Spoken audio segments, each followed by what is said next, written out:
Well, the fourth way of interacting in Spanish would be by using the direct object pronoun, as I say here.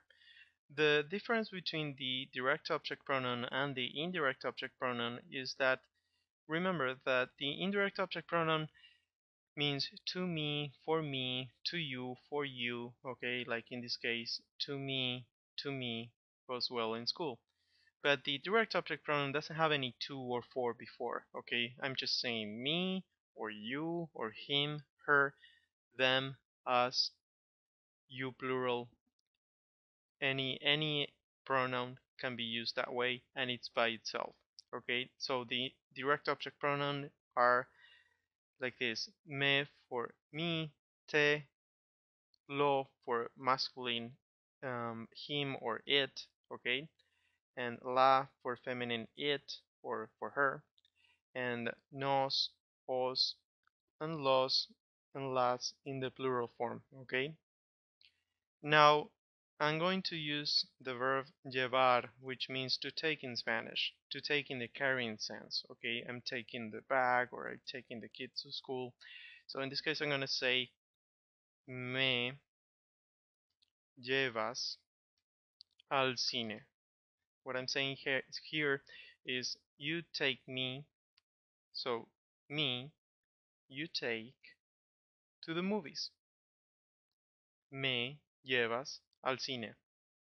You take me to the movies. Remember that I have to start with the object, the same as in the indirect object, the third way. And then I'm going to continue with the verb. In this case, I don't need to say the subject because the subject is already implicit in the verb. Okay, this is you and this is me. This can also be turned into a question if you like. And this is something that is very common in Spanish to say when you turn a simple statement like an affirmative statement into a question. You just change the intonation of that statement. That's all. You're gonna say "Me llevas al cine?" and that means "Can you take me to the movies?" And that is something also important that we don't need to say poder to be able to, okay? The verb to be able to, or can. We don't need to say, can you take me to the movies? Or are you able to take me to the movies? We can just say, you take me to the movies, and that means, can you take me to the movies? Um, that is real Spanish. That is something that people always would say, okay? There's no need of using can or are you able to do that, okay? So if you say me llevas al cine, the other person would say yes or no. Okay, sí or no. This can actually be turned into a negative sentence if you say no. No me llevas al cine. Just write no before the pronoun and the verb. The pronoun and the verb they're always together. Okay, in this case I'm using one verb and the pronoun goes before, and if you want to say in the negative form you're going to say no before. Okay, let's try another one. Let's try one with, for example, ver, to see. Let's say I want to see my friend, female friend. Okay, I want to see her tomorrow, so I'm going to say la, her, veo, I see, mañana, tomorrow. So I see her tomorrow. La veo mañana. Okay, I'm affecting her in a direct way.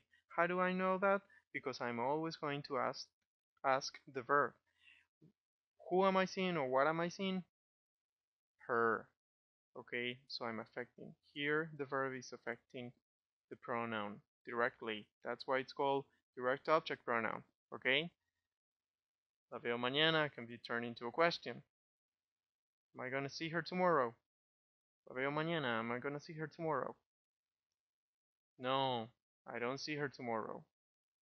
Okay? Also, la doesn't have to be a person, okay? If I want to say something, for example, the table, la mesa,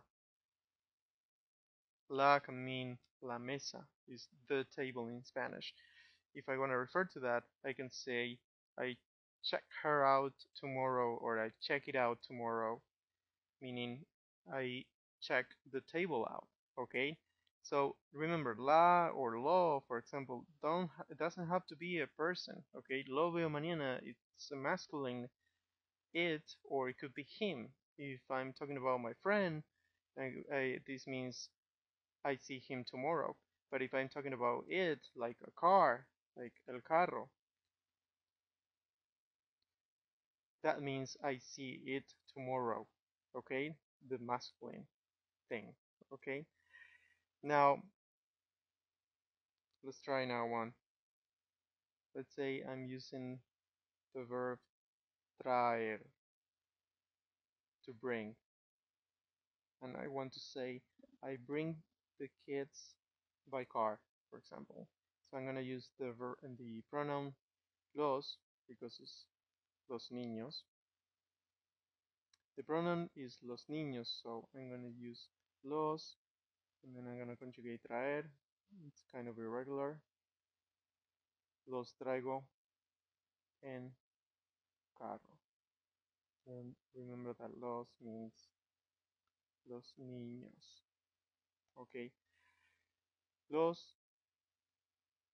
I bring them by car. Okay. Los is them. I bring by car is en carro. So los traigo en carro is I bring them by car. So if you want to say the girls, you would say las, because you're saying las niñas instead of los niños. Okay? If you want to say la niña only, the girl, you're going to say la traigo en carro. If you want to say el niño, the boy, you want to say lo traigo en carro. Okay? So this is something really, really important for you to learn. These four ways are essential to understand Spanish, okay, and also to use it in the real way, actually, the way that people talk. For example, I'm going to give you an example that I usually do with the students using the verb llamar. If I say,